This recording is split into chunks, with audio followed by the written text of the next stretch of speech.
មានប្លែកណោះ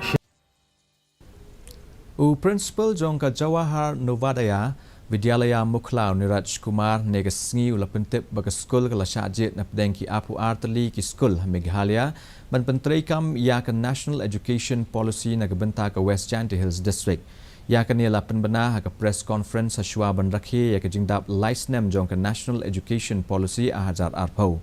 akan ni kejingelang ulapan bana baga Skul JNV kala Jied hapo jongka skim Pradhan Mantri Schools for Rising India ka skim ka banyarap ban kentiu bat bisha banya yakimat bakongsan jongka National Education Policy ajar arpau betamai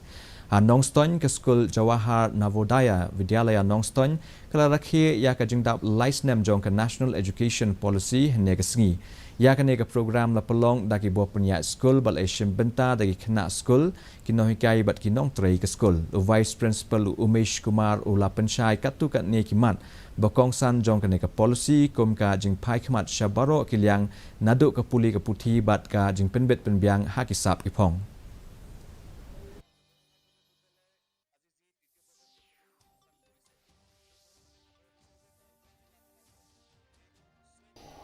First, the vision of NEP, as you all know that it is to transform India into a vibrant knowledge society and global knowledge superpower through broad-based, flexible, multidisciplinary education by developing 21st century skills among students.